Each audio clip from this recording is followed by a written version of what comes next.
Y'all doing well? Look, I just wanted to touch base with you real quick. I got to get back out here and finish up some things.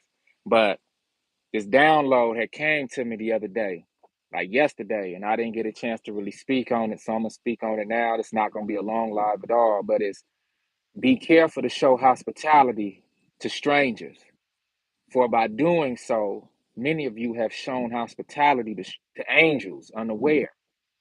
And I want to talk about a truth about angels and strangers real quick. This download came to me. Y'all don't have to agree with what I'm going to say, but I've had many experiences with angels. Okay, so I'm speaking from experience. And the download was, I'm going to just give it to you.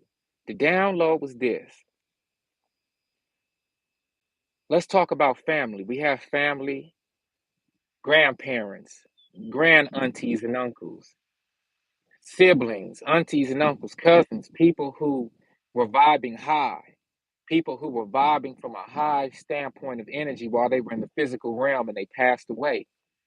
Well, depending on what culture you're from, those transitioning souls aren't necessarily at rest. There are many cultures who have understandings that once our loved ones pass away, they ascend to the next placement of their existence because the soul and spirit never dies. Energy doesn't die or stop, it just keeps on flowing. And when our loved ones pass away, now here's the download, I'm just giving it to you how I got it.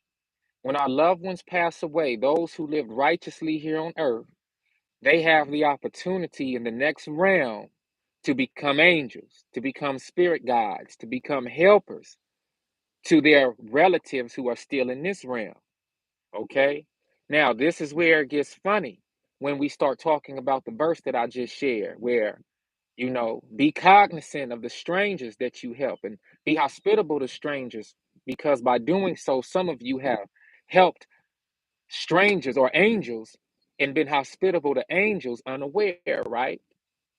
So, as I thought about that, there was this idea in the download that came to me that said, okay, well, the angels are wherever they are in the heavenly spaces. And these angels are your relatives. Sometimes they want to come down and talk to you. Sometimes they have messages for you and they want to help you, but they want to help you from a physical standpoint. They don't want to be invisible. They don't want to be just floating energies, right? So they have to make an agreement in the heavenly spaces before they can come. And one of those agreements is if you come back down to earth, you cannot come to earth as you were. Okay, one, that would freak everybody out who thought you was dead. But two, if you came down to help somebody, they might see as you, and then they will treat you with favoritism, or they'll treat you a certain way based off of who they remember you as being. So you have to go back down to earth and you have to be able to test that loved one. And when you go back down to earth, I'm speaking, this is the agreement the angels make before they come back down here in the physical form. Just hear me out.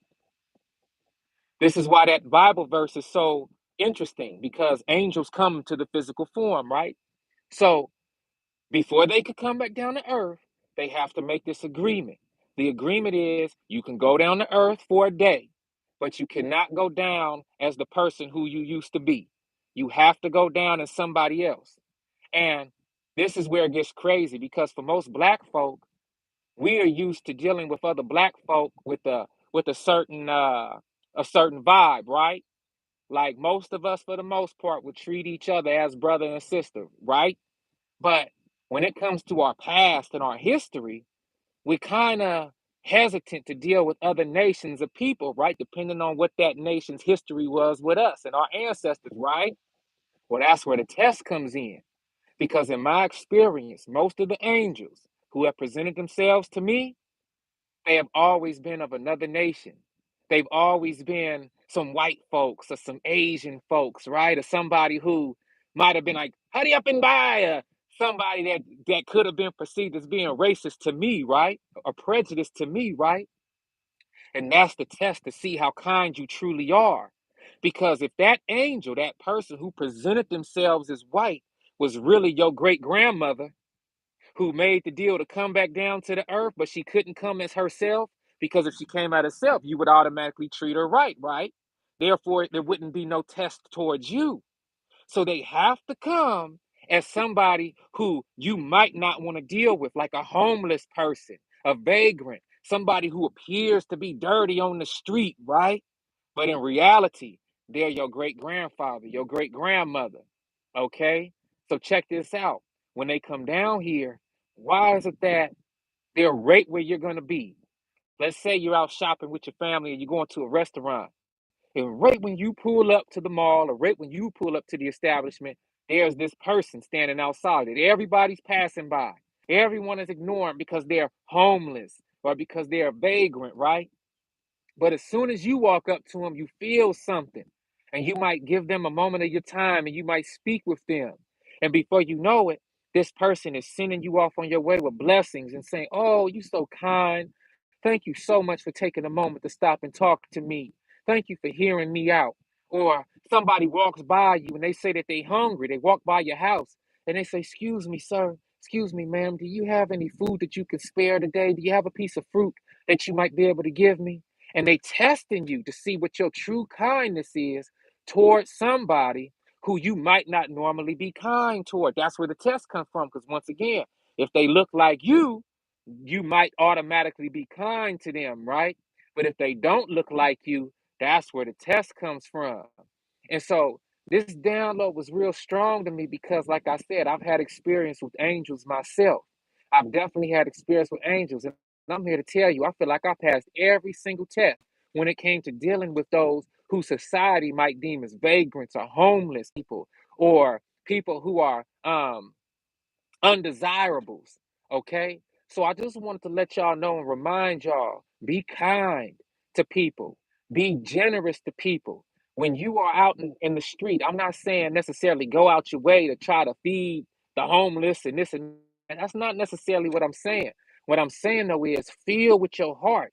And when you're led someplace, and when you're led to that place and you get there smoothly, you arrive and it's somebody out there that wants your attention or they trying to talk to you, don't just look down at those people. Don't just walk by those people. Take a chance to talk to that person, because so many of us, this is where it hurts. So many of us have missed opportunities where we could have spoken to that person not knowing that that person was an angel, not knowing that that person was really our great grandfather. And how many of us have cried about not being able to talk to Big Mama no more, not being able to talk to Big Papa, your grandfather, your grandmother no more because they transitioned. And all we do is hope that we get to talk to them again, right? Little did we know that they was angels now, and that they came down to the physical form and the physical realm in a body that they didn't, that you don't know them by, and they had to test you. Okay, part of their agreement is, hey, when you get down there, you got to test these people. You got to test your son. You got to test your grandchildren. You got to test your daughter and see if they truly are the kind people who you thought they were to be. Okay?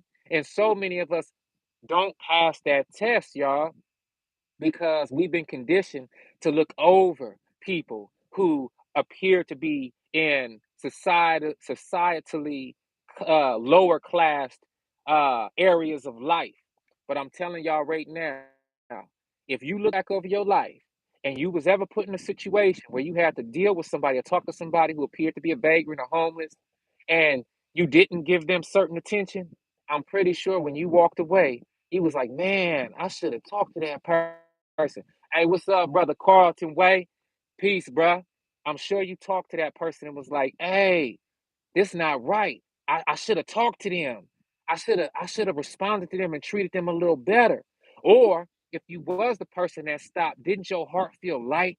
And you watched all those people cross over you.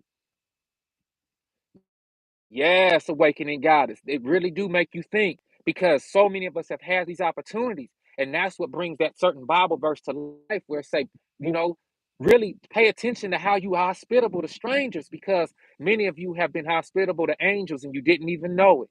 Okay? It was something about those people. And when you did stop, wasn't it something about them that made you feel comfortable? Like no matter how dirty they were, no matter how dirty they appeared